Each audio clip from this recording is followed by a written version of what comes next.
This is Classic Poetry Aloud.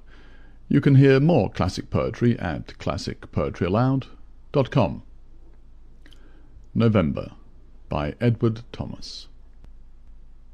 November's days are 30. November's earth is dirty, those 30 days, from first to last. And the prettiest things on ground are the paths with morning and evening hobnails dinted, with foot and wingtip overprinted or separately charactered of little beast and little bird. The fields are mashed by sheep, the roads make the worst going, the best the woods, where dead leaves upward and downward scatter. Few care for the mixture of earth and water, twig, leaf, flint, thorn, straw, feather, all that men scorn, pounded up and sodden by flood, condemned as mud.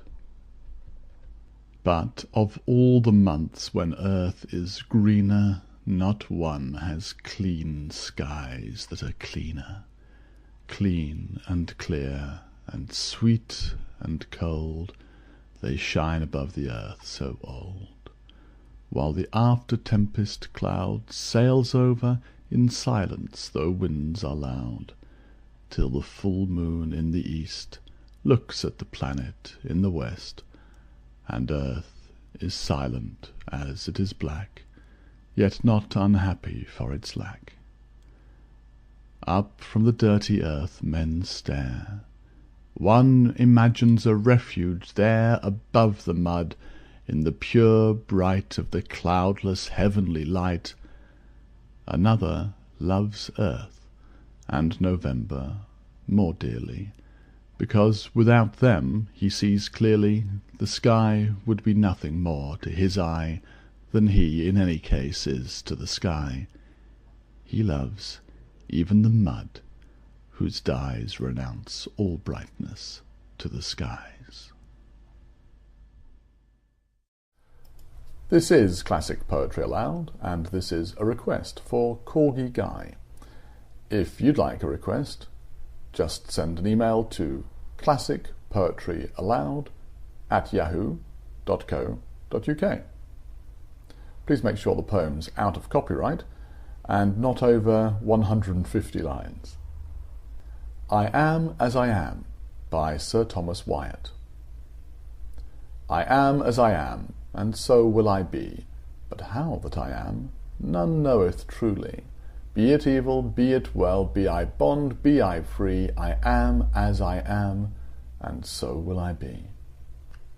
I lead my life indifferently, I mean nothing but honestly, and though folks judge diversely, I am as I am, and so will I die. I do not rejoice, nor yet complain, both mirth and sadness I do refrain, and use the mean, since folks will feign, yet I am as I am, be it pleasure or pain. Divers do judge as they do true, some of pleasure and some of woe, yet for all that no thing they know, but I am as I am, wheresoever I go. But since judges do thus decay, let every man his judgment say, I will it take in sport and play, for I am as I am, whosoever say nay. Who judgeth well, well God him send, who judgeth evil, God them amend. To judge the best, therefore intend, for I am as I am, and so will I end. Yet some be that take delight to judge folks' thought for envy and spite, but whether they judge me wrong or right, I am as I am, and so do I write. Praying you all that this do read, to trust it as you do your creed, and not to think I change my weed, for I am as I am, however I speed. But how that is, I leave to you. Judge as ye list, false or true, ye know no more than afore ye knew, yet I am as I am, whatever ensue. And from this mind I will not flee, but to you all that misjudge me I do protest, as ye may see, that I am as I am, and so will I be. This is Classic Poetry Aloud, and this is the 500th episode. To mark the occasion, we have a reading of W.B. Yeats, out of copyright this year, and much in demand by our listeners. Sailing to Byzantium, by William Butler Yeats. That is no country for old men, the young in one another's arms, birds in the trees, those dying generations, at their song, the salmon falls, the mackerel-crowded seas, fish, flesh, or fowl, commend all summer long whatever is begotten, born, and dies. Caught in that sensual music, all neglect monuments of unaging intellect. An aged man is but a paltry thing, a tattered coat upon a stick, unless soul clap its hands and sing, and louder sing for every tatter in its mortal dress. Nor is there singing school, but studying monuments of its own magnificence.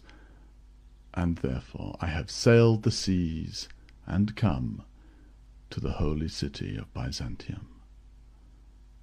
O sages standing in God's holy fire, as in the gold mosaic of a wall, come from the holy fire, burn in a gyre, and be the singing masters of my soul.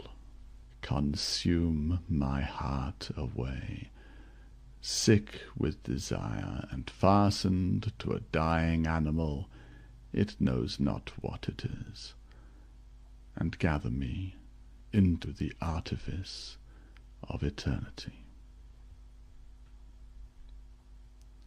Once out of nature, I shall never take my bodily form from any natural thing, but such a form as Grecian goldsmiths make, of hammered gold, and gold enamelling, to keep a drowsy emperor awake, or set upon a golden bough, to sing to lords and ladies of Byzantium of what is past, or passing, or to come.